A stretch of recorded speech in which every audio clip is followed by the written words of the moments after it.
The following is the second in a 3-part review of Fire Emblem Fates. If you have not watched part 1, I recommend doing so before seeing this one, as that goes over the basics of Fire Emblem Fates. Part 2 will cover the Conquest route. The review begins now.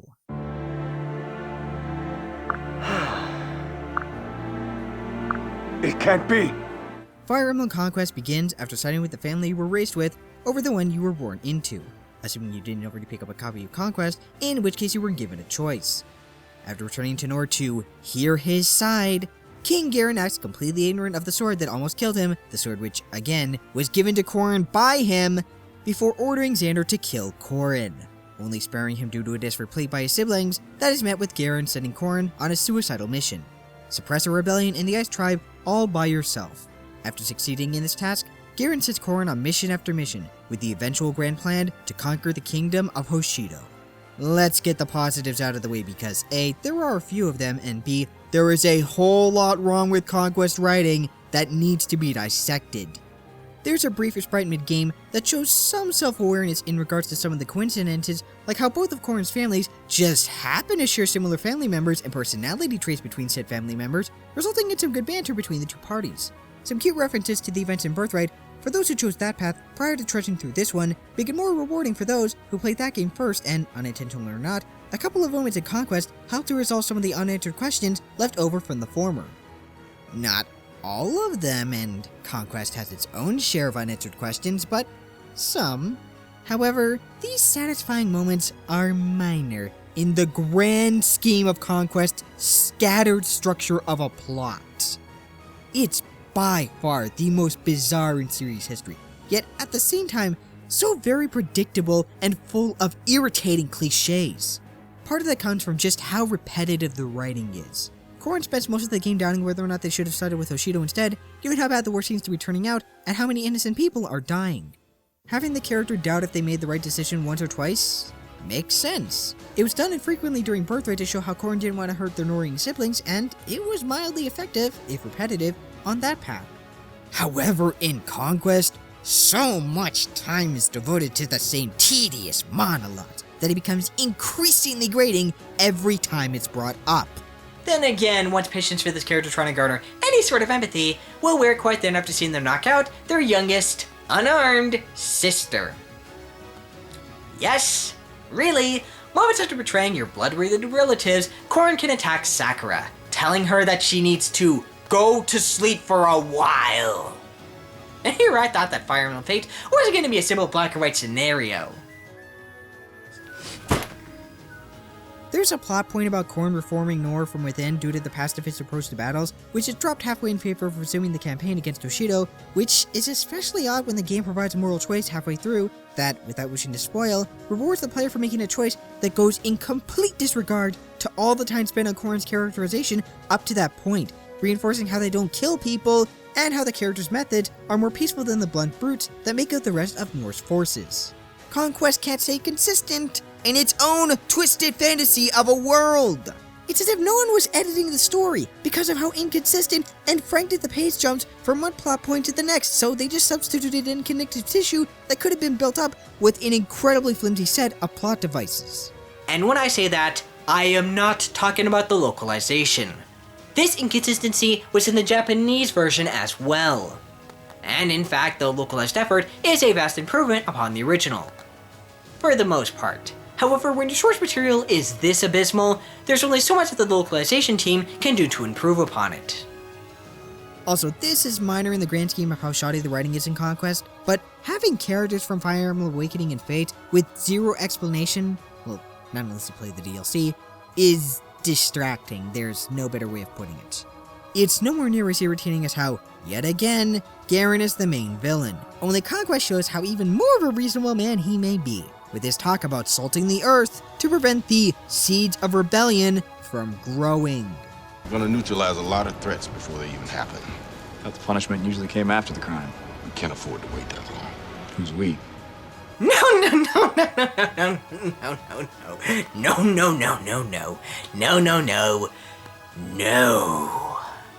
You don't get to be compared to something good like the Winter Soldier Conquest. This is what you are. After you have killed all the Jedi and the Templar, Go to the Mustafar system, wipe out Viceroy Gunray and the other separatist leaders.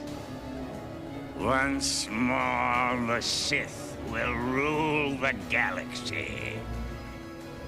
And we shall have peace. You know, it's really bad when the Star Wars prequels look gray, good, when they look competent in comparison. He could not be any more of a one-note villain if he invented the Norient Express just so he could set damsels upon its rails while cackling maniacally and stroking his mustache. The man is basically fantasy anime Donald Trump. Bigotry? Check. Terrible personality? Check.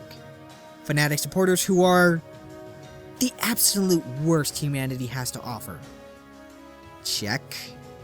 Awful hair? Half a check since Garen is rocking that beard he's got. Bad temper? Check. Lack of support from his party? Check. Endorses war crimes?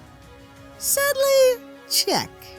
Seriously, what the Sky Knight? We're venturing knee-deep into spoiler territory to illustrate how wretched the writing for Conquest story and this character in particular is, so it's time to issue a warning. If you do not want to be spoiled on a key plot point in Conquest, please skip to this time frame. And 3, 2, 1. Following a remarkably moronic moment where Corrin doesn't recognize Azura just because she was wearing different clothing, it's revealed that Garen is a monster, and not in a manner like, say, Lion, where the monster was unleashed as a result of their efforts to save their father's life and his people. See, Azura uses a special crystal to show Corrin his true form. A grotesque, blob-like being that appears to be Garen. He is not human in any regard, an uncaring, unfeeling fiend that only wants to make people suffer, including his own children, including the very child he stole moments after murdering their father right in front of them. He has zero tolerance for disloyalty and has those who don't bow to his rule slaughtered like pigs. As a solution to this problem, Corrin logics that the throne of Hoshido has special properties that will reveal its true form to their siblings. Thus, Corrin and Azura decide to continue the invasion into Hoshidan territory in order to secure the throne for their liege to sit on. This, to put it bluntly, asinine decision raises a whole slew of questions. For one, where did Azura get this crystal to begin with? She says it's from the other world, but where exactly in their world did she get it from? Was it given to her by someone there? Is there a place where these crystals can be easily found? At least the Blood Pact in Radiant Dawn was explained. Sure, it was ridiculous, it still is, and it involved retconning the event of Path of Radiant to the detriment of its main villain. But at least they explained its role within the realm of Tellius. Assuming she can't just go back and get another one, why did she reveal this crystal and its special properties to Corrin at that moment? It's not like he doesn't believe that Garen is evil. Pretty much every character in this game with half a brain is in agreement that the king is a soulless husk of a human being. This doesn't solve anything. It just creates a whole new problem that wouldn't exist had she simply shown this to Corrin's other siblings at the same time. She mentions that Leo's magic would be able to use this crystal as well, presumably since this is the same one that she gives to him in Birthright, which just makes the decision even more vacuous than Corrin coming to the conclusion that this is the most reasonable course of action to stop this imp from holding the North Throne for any longer. This is in spite of the fact that even more people, be they Hoshidan, Norient, or those residing in neutral territories, will die due to the ongoing war being extended in terms of time and the territory it covers. Regardless of whether or not we, the player, don't kill anyone or see anyone as harmed, which, spoilers, we do, that doesn't mean people aren't dying or won't continue to suffer from Nor's brutal conquest. Finally, and most importantly, what makes them think that King Garen would sit on this throne just because they won this war? No, seriously. Think about it for a second. They have no guarantee at this point in time that Garen will set foot upon Hoshidan soil, let alone willingly sit upon its throne. What makes them think, yes, this is plan A, let's go with it? What if he was more comfortable lounging around on the Norient throne, or heck, what if he knows about the special properties that it possesses? There were just too many assumptions here. Way too many. Yes, we as the player can surmise that this is going to happen, but it's not because the characters are making logical decisions or being clever, it's because this whole plot keeps chugging along by the power of conveniences. Conquest keeps trying to justify its length, keeps trying to justify conquering Hoshido with an outrageous over-reliance on plot devices pulled straight out of thin air when this could have been easily resolved by overthrowing Garen at this very same point in time. If the multiple rebellions weren't enough to convince you how unpopular the current ruler is, take it from their own children, who hold no fondness for this walking, talking pile of garbage. At best, the older ones briefly mention the image of a firm but fair man that raised them. At worst, they tolerate him out of fear that he might order them to be killed for disobeying an order. Yet even the eldest siblings are not so morally bankrupt as to follow his every command, often finding ways to keep their souls intact while appearing to be following his orders. Really, a lot of these problems could have been solved by killing Garen earlier in the campaign.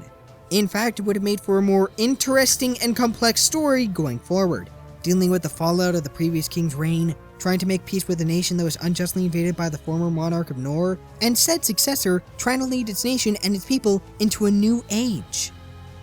Then again, this might have been expecting too much from a game which contains a chapter where it at least concludes that the Wind Tribe must hate Nor, or women, or Norian women, because they didn't fall for her sister's wily ways. Or they could be attracted to men, that's always a possibility. Or another possibility, maybe they hate people who look more like they're ready for a day in the beach than they are for a battle. The heck are you wearing, Camilla? Yeah, more on this in a bit. Forget about the logic behind Conquest campaign, the characters who serve the kingdom don't even make sense. One of the first recruits you get is Arthur, a retainer for release whose main trait is their desire to uphold justice and protect the innocent. What is a character like this doing in this might makes right environment where the soldiers commit injustices like murdering people who have done nothing wrong? Oh, but Nor isn't evil. No. They have a friend who's dressed in white. A friend who apparently didn't get the memo that they're at war because they don't appear to be wearing any armor. And in fact, the Norian characters who do wear armor are mostly dressed in black and have claws at the end of them. You know what? Let's dig a little deeper into this good versus evil color coding that's going on in Fates, shall we? Take, for example, Azura's song sung during both paths. In the white light, a hand reaches through. A double-edged blade cuts your heart in two. Waking dreams fade away. Embrace the brand new day. Sing with me a song. Birthrights and love. A light scatters to the sky above. Dawn breaks through a gloom. White as a bone. Lost in thoughts all alone. In Birthright, this moment has Azura clad in white usually being associated with cleanliness and purity. The music itself is fairly soft and uplifting, with a vocal performance that has this soothing nature to it, which fits with the lyrics, which delve into the heartbreak the core no doubt feels for the family they abandoned in favor of protecting the homeland they were born in, along with the prospect of discovering a whole new family they never knew about. That being the double-edged blade. The references to light and love match with the more kind-hearted and caring nature found in your blood-related relatives. Even her movements have this graceful, ballerina-like quality to them. Switching over to Conquest, ignoring the obvious darker colored clothing Azura sports and the implications therein for a moment, just listen to the lyrics. Embrace the dark, you call home. Gaze upon an empty white throne, a legacy of lies, a familiar disguise. Sing with me a song of conquest and fate. The black river cracks beneath its weight. Night breaks through the day. Hard as a stone, lost in thoughts all alone. Lies, deceit, darkness, these are things which all have negative connotations to them. The black pillar that collapses being the kingdom of Nor's fate as more fuel is fed to the flames of rebellion, and alluding to Korn's now deceased mother with the empty white throne. Then of course, there's the colors.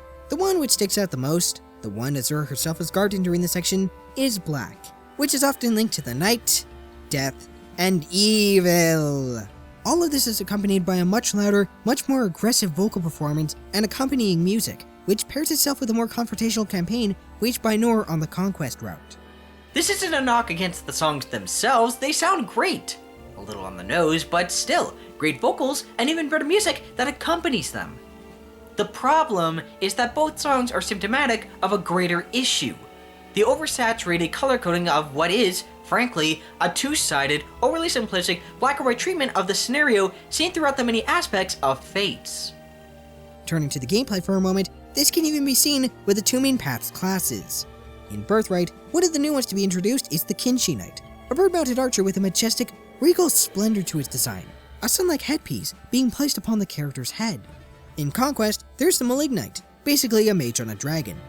An undead dragon, whose class name is likely referring to the word malignant, meaning something dangerous or possibly infectious. Even Corrin's promoted classes aren't exempt from this problem.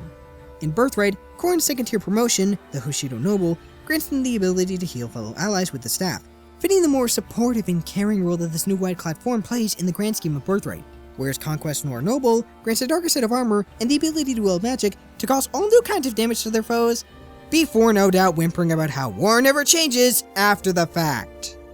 Again, these classes themselves are not bad. They all have their uses, but these two examples are designed in such a way that is neither coincidental nor isolated. Incidences like these, however minor they may seem to occur, endlessly emerge from the ether, making the framework of Fates even more contrived than its initial appearance. Well, more so than the events that take place over the course of Conquest, due in terms of showing how cold-blooded the people of Nohr can be when it comes to warfare. Heck, even the name of the region, it's one letter off from noir, the French word for black, which, considering the inspiration for some of the designs and name for the characters found in Conquest, let alone the multiple times before the century where the series had been inspired by European literature like Le Chanson de Roland, should not come as a surprise. Let's make something clear. The problem is not that the characters partake in morally dubious actions brought about by a literal monster. It's how the characters accept said actions and allowing them to happen being the most rational possible solution to their problem, as the justification for the invasion of a peaceful nation whose ruler was killed by them and every other atrocity that accompanies this war, before going on and on about how horrible and wrong what they're doing is, only to return to following the orders of the oh-so-tender-hearted human that is King Garen, and letting even more people die along the way, while allowing even more instability within Nohr to take root, because that is the only true way to gain peace. And you know what the worst part about all this is? Conquest actually has the gall to espouse about justice, how the concept is an illusion, and how the path that one has to walk is not always black or white, as if it has anything meaningful to say about metaphysical concepts or human values. Justice is an illusion. Don't lecture me, Obi-Wan. I see through the lies of the Jedi. I do not fear the dark side as you do. I have brought peace, freedom, justice, and security to my new empire. Your new empire? Don't make me kill you. Talking about how justice isn't real is a little hard to believe after the slaughtering of children and other war crimes committed throughout Conquest. To say it's hard to take any of this garbage seriously is an understatement. You don't get to say that the world isn't black or white when your characters are literally clad in black and white. And yes, you are the baddies. You have golden skulls embellished on your armor. It doesn't matter how many times you repeat how sad any of this makes you feel, that doesn't make any of this any less reprehensible. What makes this story so vexing is that it's easy to see the outline for a more interesting story than the one that Conquest is telling. I.e. a saga about how the best decision is not always the easiest one to make, but it's butchered in such a spectacular fashion that it makes you wonder if anyone bothered to even go through the script and read it before putting this terminal trash into the game. The only redeeming part of Conquest writing is the support conversations, which, as good as they are, do not make up for the sheer magnitude of terribly written, nonsensical excuse of events that make up the story. Put simply, let us cling together, this is not, no matter how hard it pretends to be. It's difficult to say whether this, or Radiant Dawn, has the worst written story in the entire series. Radiant Dawn is a frustrating series of retcons, a wasted series of short stories that fails to capture the same light in the struck path of Radiance with a literal deus ex machina, but at least there's a semblance of coherence to its abhorrent writing. Conquests is legitimately sickening. It's a badly told, poorly structured story that's damn near offensive with how it thinks it's smarter than this blisteringly stupid script actually is. It's the fat force stick of video game storytelling. But what's most infuriating of all about Conquest's sickeningly sloppy story is that it stands in complete contrast to some of the tightest, most impeccable design ever exemplified in Fire Emblem's history. I'm so torn about this game!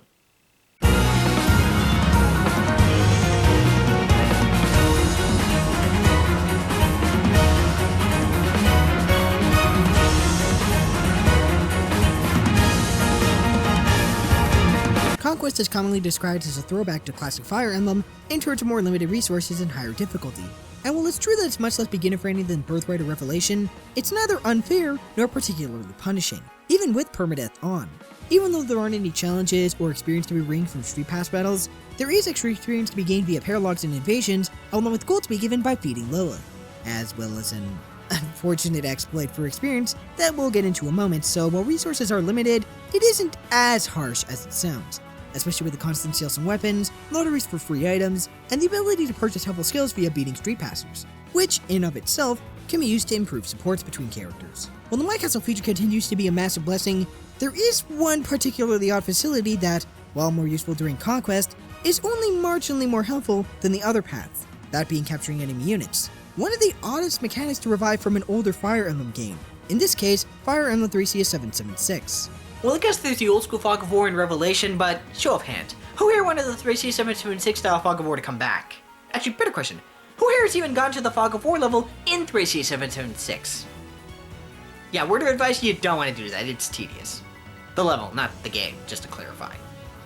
While capturing enemy units is also possible in Birthright and Revelation, it serves no practical purpose there, mainly because the units that can be captured are just not worth using. No unique skill, no ability to gain supports, not even the capturable bosses, and unlike 776, they don't even come with the weapons they were wielding, so they start off practically blank. This is the problem when you're adding in an older mechanic to a new game in a given series without considering why. Why was it in that game to begin with, and what purpose did it serve? Moreover, how will this mechanic be adapted into this new game, and what purpose will it serve there? There is almost no reason to use this feature in Fates, aside from maybe replenishing your ranks should you play with permadeath on, and not reset the game when you lose an ally. However, that's a best case scenario for a very, very niche feature. The novelty of capturing a boss character is quickly forgotten when you realize your unique skill-filled, better race legions are more useful in the short and long term. In Conquest, one might find some mileage for this feature in filling in the shrinking ranks, but to be blunt, Conquest isn't that much more difficult than Birthright. It is highly challenging, no doubt, but that's to be expected coming from the Fire Emblem series. If anything, the challenge is a lot more consistent in terms of a curve, rather than Birthright's often jagged difficulty spikes.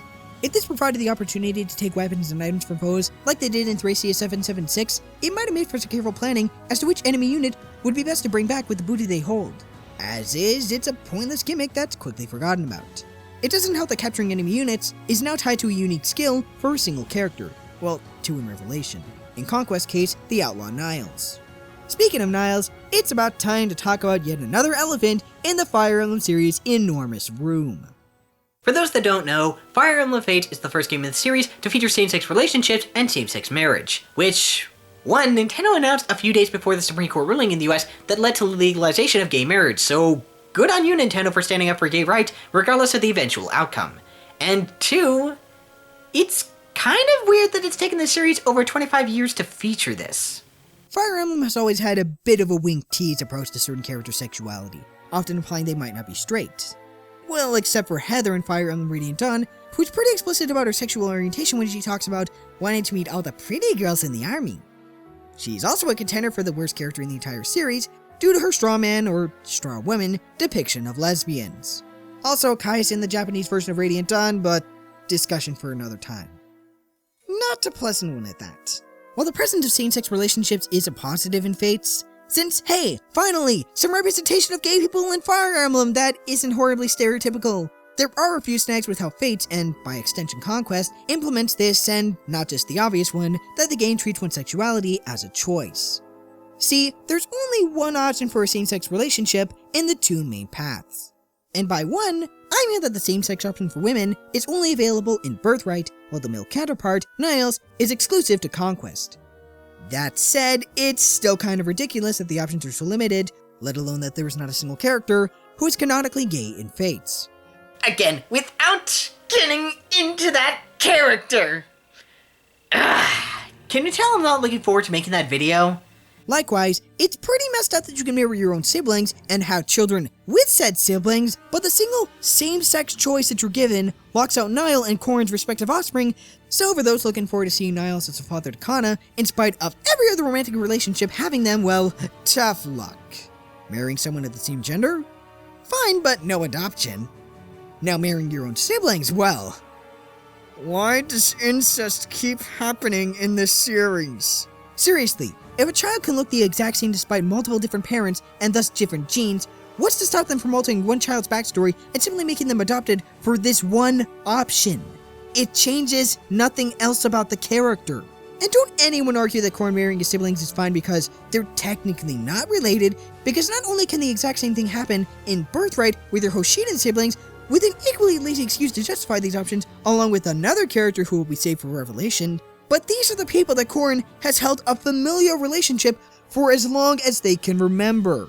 Sure, the game does a poor job of making these relationships meaningful, but they're still there. This is like that one time where Supergirl married Superman from another dimension because she's not his cousin. And I'm not kidding! That actually happened! Weirder still, the comic it took place in was pretty great in spite of this. I'm not kidding. If you can find a copy of this trade, give it a read. Highly recommend it.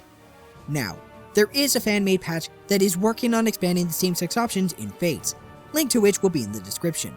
However, it's pretty disappointing that the same-sex options that Intelligent Systems provided are so, well, bad.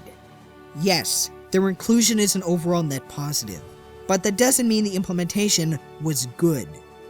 This is without getting into the ridiculous explanation that's given for how the children can fight alongside their parents this time around, but enough complaints.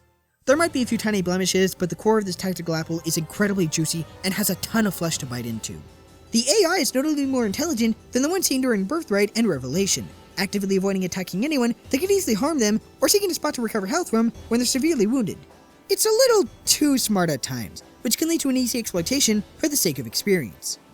Chapter 13 is a prime example of this. There are 3 places on the map where one of your units or the enemy can recover health, one of them being right in the middle of the other 2.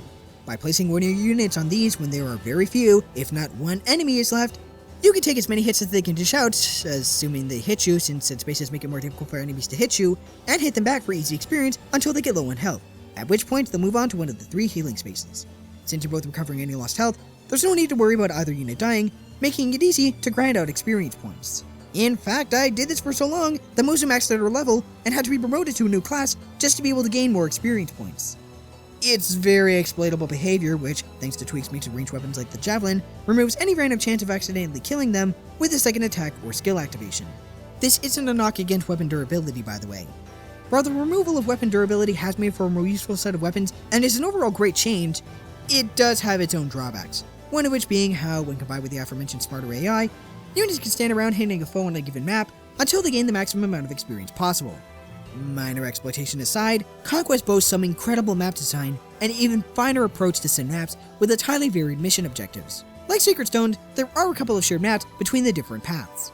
Unlike Sacred Stones, the way each game approaches these shared stages is radically different and shows the difference in design between these paths.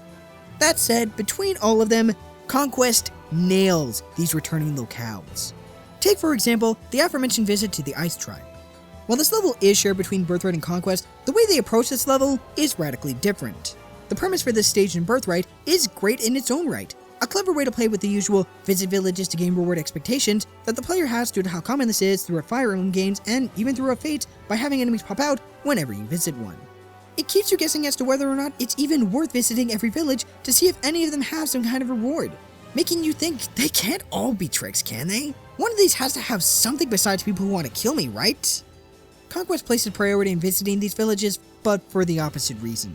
While more enemies will come out when they're visited, they only do so if said visitors is one of the enemy soldiers, meaning if the player can reach them before they do, they won't have any extra enemies to fight.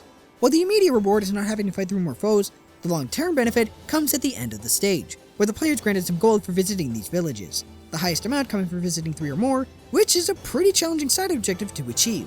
Taken on their own, both are great subversions, but Conquest's prolonged reward, coupled with the challenge of reaching these villages before the opponent, let alone planning out which ones to visit, makes for an all-around more challenging objective that matches the form of long-term thinking required to solve the intricately designed maps throughout Conquest. Even the worst map from Birthright is reworked for an enjoyably tense assault. The multiple objectives complement the varied terrain found throughout Conquest and, combined with some of the creative uses for the Dragon Vein, results in some incredible levels, with the very best of them presented like a puzzle to solve, rather than a game of chess whose winner is determined by who has the highest numbers. There's one map where the objective is to escape, with enemies constantly respawning as you make your way up the mountain for an opportunity to flee. And before any ideas of hanging around the exit point and waiting for hordes of foes to approach them for easy experience point enters your mind, while the enemies that start things out grants the usual experience for battles like normal foes do, these continually recurring monsters have a skill that prevents any exploitation by granting 0 experience for weapons and characters. This is a brilliant little way of prioritizing escape over staying to seek out a potential skirmish. Even more fittingly so with the Dragon Veins that prevent enemies from moving until the next turn. It's solid design like this which makes for dozens of delightful encounters, figuring out the best possible approach to each one. There are some maps that stand out more than others of course, but on the whole there aren't many massive mistakes to be found with Conquest design, mostly because of how tactfully each map has been crafted. Again, minor exploitation aside. Which brings us to a personal favorite. Chapter 15, The Black Pillar. Without getting into the story explanation, Corrin, Azura, and another character must either rout all enemies or rush to the exit. What makes this map so unique is how the Dragon Vein functions. By activating with either Corrin or Azura, all of your units will be duplicated on the bottom right side of the map, where you can fight your way through to the boss. Though it's not necessary to rout every enemy on the map, skillful players can rack up some extra experience, while less capable players can simply escape via the top portion or ignore the vein that activates this altogether. Admittedly, it's not the most challenging map that Conquest provides, but its uniqueness in how it utilizes the Dragon Vein mechanic, coupled with the choice in objectives, is remarkably clever. While Conquest Story is the smartest moron in the room, its design is absolute genius, the highlight of not only Fates, but quite possibly the Fire Emblem series thus far. It's just a shame that the game is pretty much carried by its design and gameplay, rather than the other elements of the game complementing it. Presentation-wise, while the game has a lot in common with Birthright and Revelation, gorgeous cutscenes, great transition from map to battle, there are some notable aesthetic differences. For one, Conquest is pretty blatant with its tendency to sexualize the women who occupy the Gothic province. Not that Birthright was completely free from this. After all, this scene made it into that game, but it is hard to deny that Conquest contains far more fanservice and overt sexualization of its female characters than Birthright, to the point where one of the characters makes a quote-unquote sexy pose upon victory in the middle of a battlefield. In and of itself, there isn't anything wrong with fanservice, but in case me being the millionth person to complain about this hasn't made it clear, its occurrence is pretty oversaturated in video games, especially ones that take place in a fantasy setting.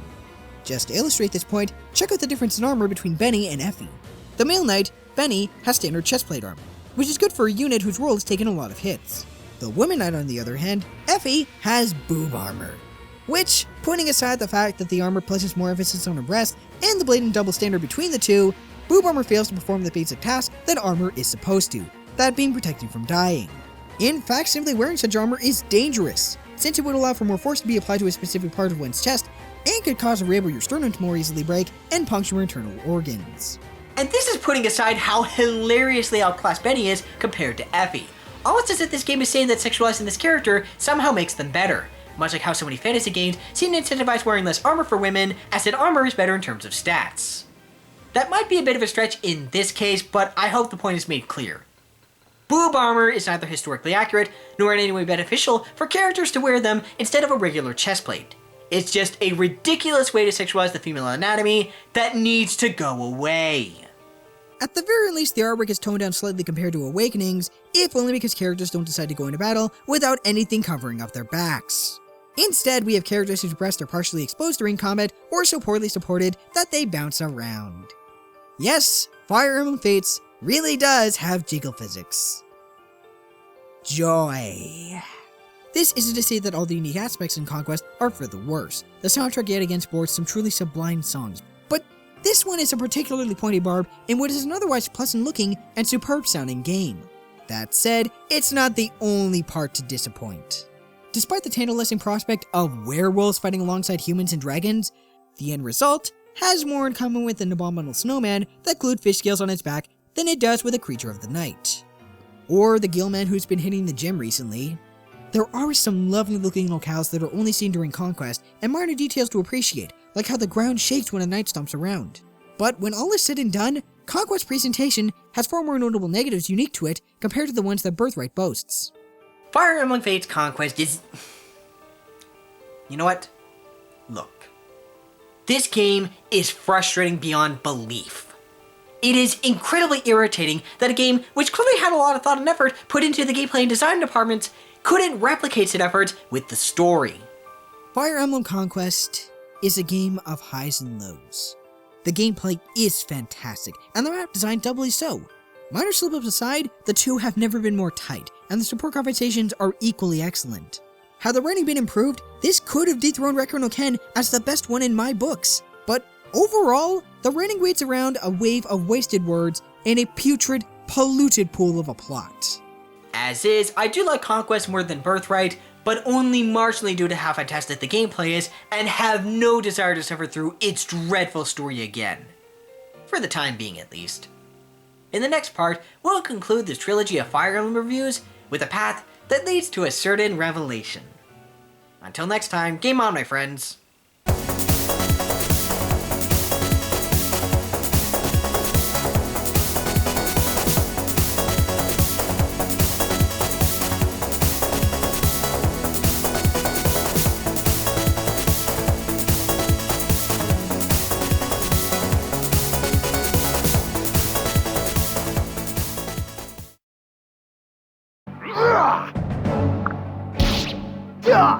This is terrible. It's awful.